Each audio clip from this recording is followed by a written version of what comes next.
Welcome to bird media. నేను మీ పవన్ కృష్ణమూర్తి. సామాజిక సమస్యల మీద పోరాటం చేసేటువంటి లీగల్ రైట్స్ ప్రొటెక్షన్ ఫోరం వాళ్ళు ఇప్పుడు ఇంకొక సరికొత్త సమస్య మీద ప్రజల్లో పోరాటం మొదలు పెడుతున్నారు. అదే నకిలీ అనాథాశ్రమాల్లో నలిగిపోతున్న బాల్యం అనే కాన్సెప్ట్ మీద. తెలుగు రాష్ట్రాల్లో సేవ్ బచ్పన్ అనేటువంటి ఉద్యమానికి లీగల్ రైట్స్ ప్రొటెక్షన్ ఫోరం పిలుపునిచ్చింది. విదేశీ విరాళాల కోసం కొందరు వ్యక్తులు, కొన్ని సంస్థలు ప్రభుత్వం నుండి ఎలాంటి అనుమతులు లేకుండా అనాథాశ్రమాలు నిర్వహిస్తూ ఉచితంగా చదువు చెప్తాం, భోజనం పెట్టి వసతి కల్పిస్తాం అంటూ తల్లిదండ్రులకు మాయమాటలు చెప్పి వివిధ ప్రాంతాల నుండి పిల్లల్ని తీసుకొస్తున్నారు. వారిని అనాథలుగా చూపిస్తూ దాతల నుండి, ముఖ్యంగా విదేశీ దాతల నుండి విరాళాలు వసూలు చేస్తున్నారు.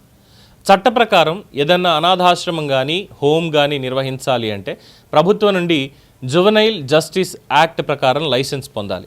అక్కడ ఉన్నటువంటి పిల్లలు ఎవరు, ఎక్కడి నుంచి వచ్చారు, వాళ్ళ ఐడెంటిటీ, కుటుంబ ఆరోగ్య వివరాలు అన్నీ సంబంధిత జిల్లా చైల్డ్ వెల్ఫేర్ కమిటీకి సమర్పించాలి. అసలు అనాథ పిల్లలను ఏ హోమ్ లేదా ఏ అనాథాశ్రమాలకు పంపాలి అనేది జిల్లా కలెక్టర్ కార్యాలయం మాత్రమే తీసుకోవాల్సినటువంటి నిర్ణయం. వాళ్ళు మాత్రమే తీసుకుంటారు. ఇటీవల అనకాపల్లిలో జరిగిన ఘటనను చూస్తే ఒక క్రైస్తవ పాస్టర్ అనుమతులు లేకుండా అనాథాశ్రమం నిర్వహిస్తూ గిరిజన ప్రాంతాల నుండి పిల్లలను వారి తల్లిదండ్రులకు మాయమాటలు చెప్పి తీసుకొచ్చాడు. మిగిలిపోయిన కలుషితాహారం పెట్టడం వల్ల 3 పిల్లలు అన్యాయంగా ప్రాణాలు కోల్పోయారు. చట్టవిరుద్ధంగా నడుస్తున్న అక్రమ అనాథాశ్రమాలపై లీగల్ రైట్స్ ప్రొటెక్షన్ ఫోరం ఉద్యమం మొదలుపెట్టింది. మీరు కూడా ఈ ఉద్యమంలో భాగస్వాములు కావాల్సిందిగా ఆహ్వానిస్తున్నారు. మీ పరిధిలో అరకొర వసతులతో కానీ చాలని వనరులతో కానీ అనుమానాస్పదంగా ఉన్నటువంటి అనాథాశ్రమాల మీద వాళ్ళకి సమాచారం అందించమంటున్నారు. మీరు ఇచ్చినటువంటి సమాచారం ఆధారంగా వాటి లైసెన్సులు చెక్ చేసి సంబంధిత జిల్లా కలెక్టర్, చైల్డ్ ప్రొటెక్షన్ యూనిట్లతో సంప్రదించి ఒకవేళ అంతా సవ్యంగా ఉంటే ఇబ్బంది లేదు, కానీ తప్పుడు పనులు జరుగుతున్నాయి, లేదు ఏ రూల్స్ అండ్ రెగ్యులేషన్స్ కూడా వాళ్ళు పాటించట్లేదు అంటే వాటి మీద చర్యలు తీసుకునేలా జరుగుతుంది అని చెప్తున్నారు.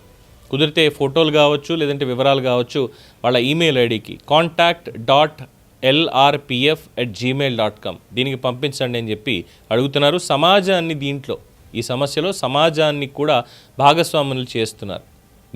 మీ దగ్గర ఉన్నటువంటివి మీకు తెలిసి ఇక్కడ ఇలా ఫలానా అనాథాశ్రమం ఉంది, ఇగో దీనికి పర్మిషన్ లేదు, ఇక్కడ పర్మిషన్ లేకుండా దీన్ని నిర్వహిస్తున్నారు, ఇలాంటి వివరాలు మీకు కుదిరితే ఫోటోలు, వీడియోలతో సైతం వాళ్ళకి ఈమెయిల్ పంపమంటున్నారు. అట్ ద సేమ్ టైం మన బర్డ్ మీడియా వాట్సాప్ కూడా ఉంది, దానికి కూడా మీరు పంపచ్చు.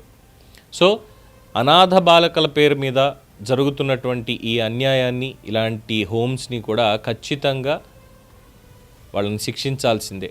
రూల్స్ అండ్ రెగ్యులేషన్స్కి అగెయిన్స్ట్గా నడుస్తున్నటువంటి వాటన్నిటినీ కూడా ప్రభుత్వం చర్యలు తీసుకోవాల్సిందే. కాబట్టి లీగల్ రైట్స్ ప్రొటెక్షన్ ఫోరం వాళ్ళతో చేతులు కలుపుదాం. డెఫినెట్గా ఈ సమస్యని ఎదుర్కొందాం.